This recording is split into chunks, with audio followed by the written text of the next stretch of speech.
Hello everybody, my name is Petr Koutný and today I have for you another brilliant chess game. To be honest, I really enjoy games of Ivanchuk because Ivanchuk is every time exciting player with exciting ideas and I love follow his games. And today I am going to show you game David Navara with white pieces and Ivanchuk with black pieces. This game was played in Prague 2009 and even I'm going to show game where Ivanchuk is going to lose. And this game against Czech chess grandmaster David Navara, who used to be one of the strongest Czech chess player in chess history.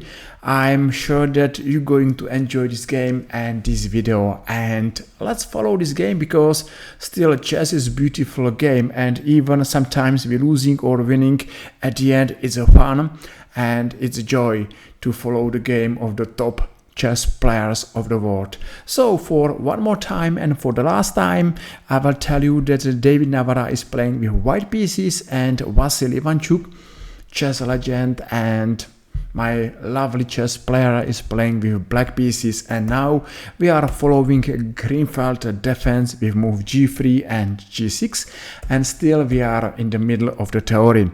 So both sides makes already castle, rook e8 and rook e1. What is horrible for black is to watch how white is happy with his pawn center, and it's absolutely clear that black has to look for counter-attack in the center. So first move e5 makes sense and black played this move.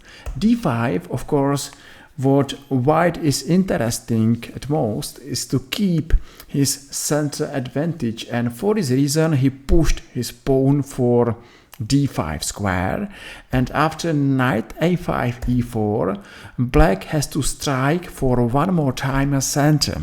So c6 makes sense, b3, and now watch knight on a5. Seems to be like in offside. Nowhere to go or nothing to play, and I am worried of this knight because if this knight will stay there passive for more moves, that's gonna to be big problem for black. So exchange on d5 and bishop g4, bishop a3 and e4 now. And this is a tough position because, after move e4, this bishop is looking dangerously to knight on c3 and of course to rook on a1, and in the same time knight on f3 is under attack. How to solve this position? And David Navara is a brave, is a good chess player, and at his best times he belonged to top 20 players on the world. So he is not worried and he took on e4. Now is a question, what's going on if black is taking a rook on a1?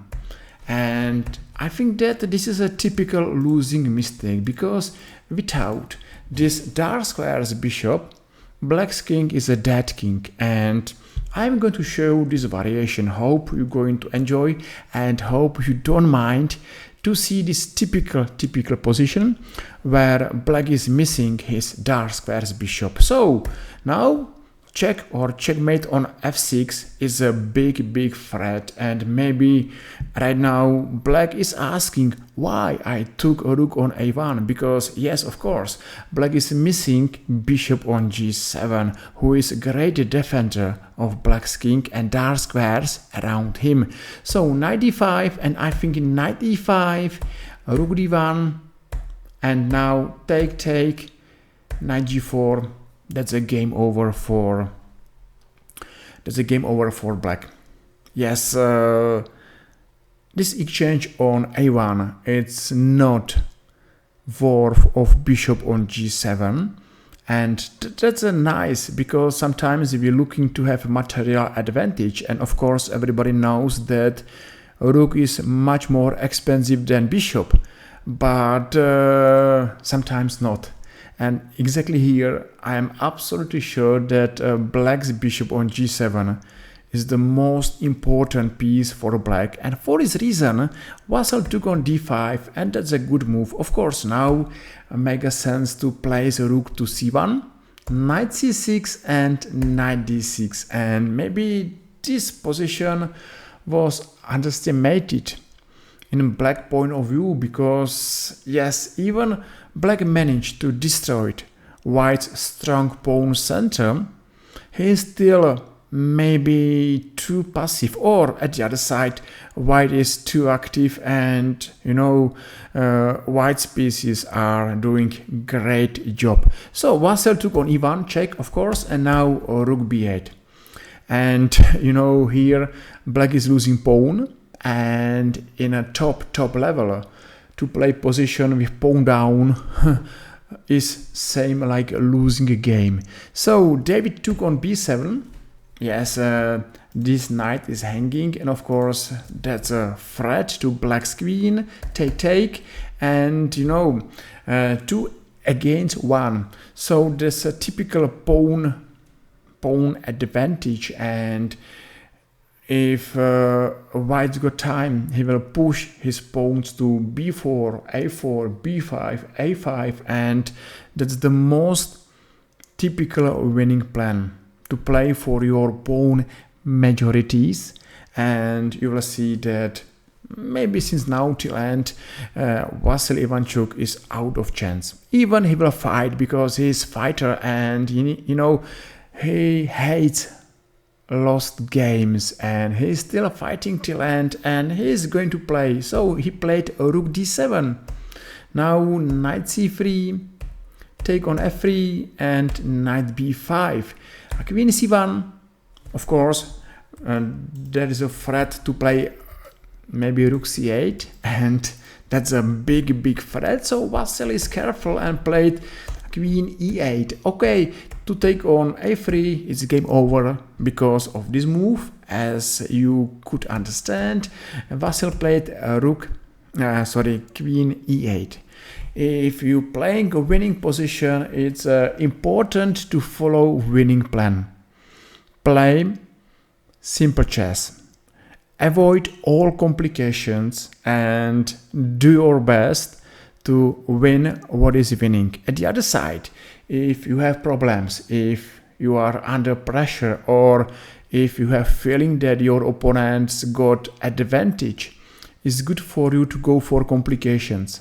So if you worst, make complications. If you better, make simplification. And that's exactly the best advice how to win a winning position. So let's make a simplification. At first rook c8, now bishop c6, take, and that's it.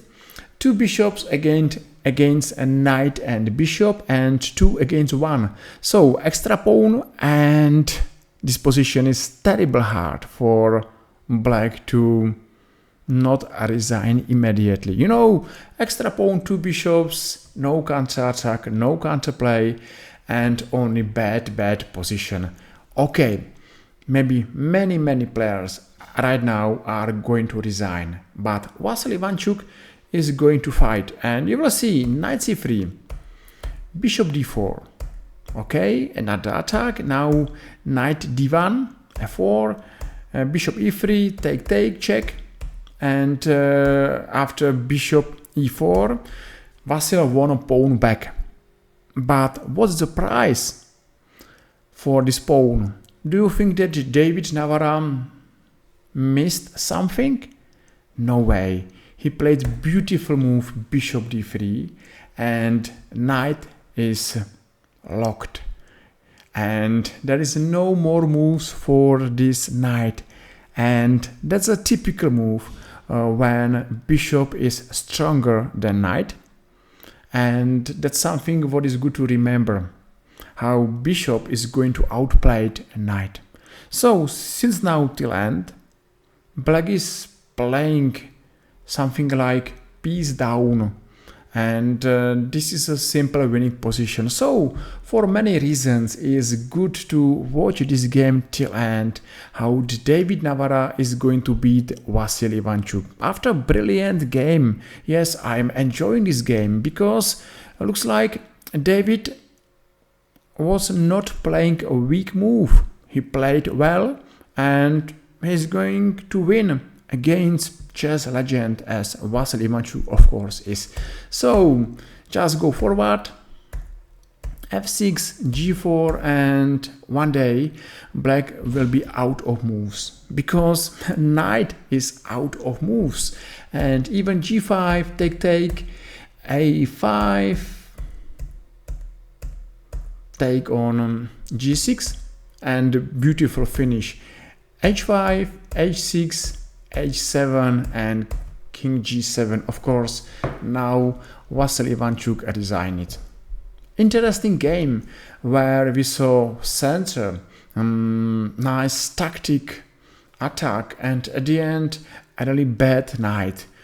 Altogether, that was a beautiful game and beautiful performance of David Navara, and unlucky loss for Vasil Ivanchuk, but doesn't matter. Vasil Ivanchuk is a great player and he's fantastic man, and chess history is happy to have story of Vasil Ivanchuk because he did a good job for chess. So that's it for now. Hope you enjoyed this video, and if yes, feel free and press like or press follow and made my day. And I believe I'm going to meet you here next time in our another YouTube chess video. See you soon, take care, have a nice day and enjoy chess. Bye bye.